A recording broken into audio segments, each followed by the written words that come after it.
आज की कहानी का शीर्षक है अलेक्जेंडर ग्राहम बेल। स्कॉटलैंड के सुंदर शहर एडिनबर्ग में 3 मार्च 1847 को एक ऐसे बच्चे का जन्म हुआ जिसने पूरी दुनिया की संचार क्रांति को नई दिशा दी। उस बच्चे का नाम था अलेक्जेंडर बेल, जिसे बाद में ग्राहम बेल के नाम से जाना गया। ग्राहम बेल सिर्फ टेलीफोन के आविष्कारक नहीं थे, वे एक वैज्ञानिक, शिक्षक, आविष्कारक और मानवता के हितैषी थे। ग्राहम बेल का परिवार ध्वनि और भाषण से गहरा जुड़ा हुआ था। उनके दादा अलेक्जेंडर बेल एक प्रसिद्ध वक्ता और अभिनेता थे, जबकि पिता अलेक्जेंडर मेलवल बेल भाषण विज्ञान के विशेषज्ञ थे। वे बधिर लोगों को बोलना सिखाते थे। माँ एलिजा ग्रेस साइमंड्स लगभग बधिर थीं। घर में हमेशा ध्वनि, संगीत और बोलने की कला की चर्चा होती थी। छोटे अलेक बचपन से ही ध्वनि के रहस्यों में खोया रहता था। बेल परिवार में 3 भाई थे, मेलवल जूनियर, अलेक्जेंडर और एडवर्ड। घर का माहौल वैज्ञानिक प्रयोगों से भरा था। पिता अक्सर बच्चों को ध्वनि तरंगों के बारे में बताते। अलेक ने मात्र 12 साल की उम्र में अपना पहला आविष्कार किया, एक गेहूं की सफाई करने वाली मशीन। यह मशीन इतनी प्रभावी थी कि स्थानीय किसानों ने इसे इस्तेमाल किया। स्कूल में अलेक औपचारिक शिक्षा से ज्यादा प्रयोगों में रुचि रखते थे। 11 साल की उम्र में वे रॉयल हाई स्कूल, एडिनबर्ग में दाखिल हुए, लेकिन अनुशासनबद्ध पाठ्यक्रम उन्हें पसंद नहीं आया। 15 साल की उम्र में उन्होंने स्कूल छोड़ दिया। परिवार 1865 में लंदन चला गया। वहां अलेक ने यूनिवर्सिटी कॉलेज लंदन में दाखिला लिया, लेकिन पूर्ण अध्ययन पूरा नहीं कर पाए। परिवार पर दुखों का साया था। दोनों भाई टीबी से मर गए। स्वास्थ्य लाभ के लिए 1870 में पूरा परिवार कनाडा के ब्रैंडफोर्ड, ओंटारियो चला गया। यहाँ अलेक ने प्रकृति के बीच शांति पाए और अपनी जिज्ञासा को नई दिशा दी। 1871 में अलेक बोस्टन चले गए। वहां उन्होंने बोस्टन स्कूल फॉर डीफ म्यूट्स में शिक्षक के रूप में काम शुरू किया। वे बधिर बच्चों को बोलना और होंठ पढ़ना, लिप रीडिंग सिखाते थे। उनकी मां की बधिरता और पिता का काम उन्हें इस क्षेत्र की ओर खींचता था। उनके छात्रों में एक लड़की थी, मेबल हबर्ड।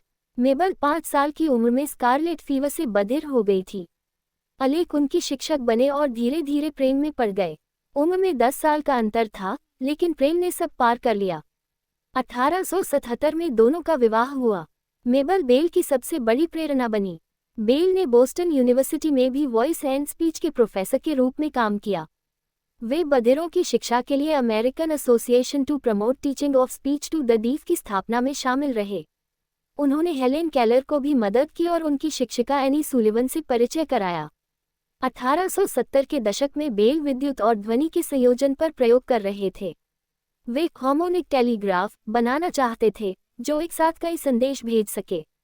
उनके सहायक थॉमस वॉटसन थे। 1875 में उन्होंने एक महत्वपूर्ण खोज की। एक प्रयोग के दौरान वॉटसन दूसरे कमरे में था। बेल ने एक रीड को छुआ और वॉटसन ने आवाज सुनी। यह विद्युत तरंगों से ध्वनि प्रसारित होने का प्रमाण था। 1876 में 7 मार्च को बेल को इलेक्ट्रिक स्पीकिंग टेलीफोन का पेटेंट मिला। उसी दिन अलिशा ग्रे ने भी अपना कागज दाखिल किया, लेकिन बेल पहले थे। पहला वाक्य था, mister Watson, come here, I want to see you. यह आविष्कार आसान नहीं था। बेल गरीब थे, प्रयोगशाला में पैसा कम था। कई बार निराशा हुई, लेकिन मेबल और परिवार का साथ मिला। टेलीफोन कंपनी की स्थापना हुई, जो बाद में AT&T बनी। टेलीफोन के अलावा बेल ने फोटोफोन बनाया, जो प्रकाश से ध्वनि प्रसारित करता था। उन्होंने ग्राफोफोन पर काम किया। वे एविएशन में भी रुचि रखते थे। 1907 में एरियल एक्सपेरिमेंट एसोसिएशन की स्थापना की। उन्होंने हाइड्रोफॉयल बोट्स और केट्स काइट्स पर प्रयोग किए।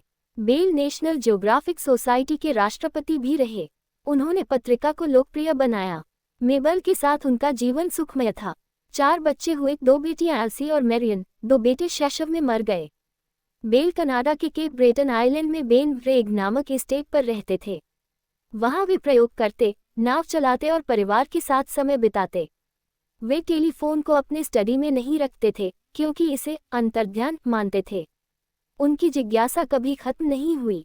2 अगस्त 1922 को 75 साल की उम्र में बेल का निधन हुआ। उनकी कब्र बेन व्रेग में है। उनके अंतिम संस्कार में टेलीफोन सिस्टम 1 मिनट के लिए बंद कर दिया गया था।